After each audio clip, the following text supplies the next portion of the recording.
باز یک یادگاری تاریخی تاجیکان بر روی خط حافظه جهانی سازمان یونسکو داخل گردید. سالهای صاحب استقلالی تاجیکستان با تشبث و تلاش‌های پیگیرانه پرزیدنت جمهوری تاجیکستان پیشوای ملت محترم امامعلی رحمان در سمت شناخت فرهنگ و تمدن ملت کهن بنیاد تدبیرهای زیاد مورد عمل قرار گرفتند. شامل شدن چندین یادگاری‌های تاریخی و فرهنگی و طبیعی تاجیکستان بر روی خط یادگاری‌های این سازمان با نفوذ جهانی بیانگر آن است که تاجیکستان توانست در این مدت برای شناسایی تاریخ و تمدن قدیمه به جهانیان اقدام‌های مؤثر را عملی سازد.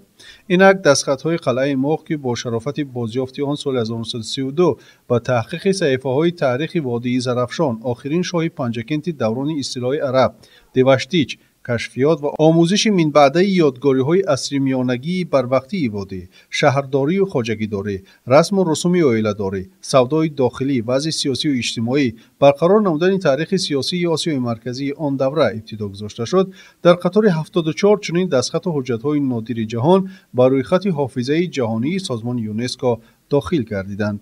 دوره شرقشناس روس یکی از محققان متن‌های سغدی اولگا سمیرنووا نوشته است: بار اول نام پنجکن در دستخط‌های سغدی از کوه مخ یافت شده که متعلق چاریک اول عصر 8 هستند ثبت شده است.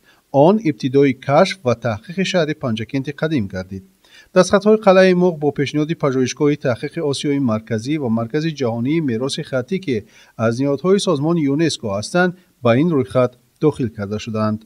خبری وارد نمودن این یادگاری‌های تاریخی بر روی خط مذکور سنه 17 اپریل سال 2025 در سامانه یونسکو نشر شده بود. یادآور می‌شویم که قلعه کوه مخ یا قلعه مخ در بلندی که بین ساکنان محلی با نام کوه مخ شناخته شده است در ساحل‌های چپی دریای زرافشان و دریاچه کوم در بلندی 1411 متر از سطح بحر جایگیر است. طرح بنای قلعه راست‌کنجه بوده، آن از 5 حجره و یک دهلیز عبارت است که در عموم 18.5 به 19.5 متر اندازه دارد. قلعه همچون قلعه ابرگرد نیز در یک منبع عربی ثبت شده است که همچون آخرین پناهگاه دیوشتیچ حاکم پنجکند و شاه سوخت دانسته می شود.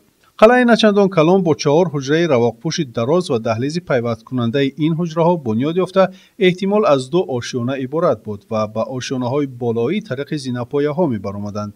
دیوارهای بیرونی آن از 1 متر تا 2 متر قفسی دارند. بهار سال 1932 ساکن دهه خیرآباد ناحیه عینی جورعلی محمد علی در خرابه‌های قلعه کوه مخ دستخطی را می‌یابد. بعداً این دستخط اول به شهر دوشنبه و سپس به شهر سنت پتربورگ فرستاده می‌شود. پس از معین گردیدن که این دستخط به خط سغدی نوشته شده است، ماه می سال 1933 و بعداً ماه نوامبر همان سال هیئت تحقیقگران برای آموزش به قلعه می‌آیند و سال 1946 نیز گروهی باستانشناسان به یادگاری آمده آن را دوباره اندازه‌گیری می‌نمایند. در نتیجه حفریات سال 1933 از قلعه کوه مخ 75 دستخط سغدی پیدا گردیده است که حالا در فیلیال انستیتوت شرقشناسی اکادمی علم‌های روسیه در سنت پتربورگ نگاه داشته می شود. در شکل مکمل سال 2008 از جانب عالم مشهور زبان سغدی ولادیمیر لیوشیتس بازنشر شدند. غیر از بایگانی این چنین زیاده از 400 مواد مدنیت مادی و چند سکه پیدا گردیدند که حالا در آثارخانه ارمیتاژ سنت پتربورگ حفظ شدند. مندرجه حجت‌ها را اصلاً متن‌های حقوقی، خواجگیداری، معاشرت، مراجعت و مکاتبه‌های دیپلماتی تشکیل می‌دهند. قلعه کوه مخ از مهمترین رویدادهای آخر عصر 7 و ابتدای عصر 8 هجوم اجنبیان به سرزمین سغد، شهرداری و خواجگیداری، رسم و رسوم عائله‌داری، سودای داخلی، وضع سیاسی و اجتماعی و غیره شهادت می‌دهد.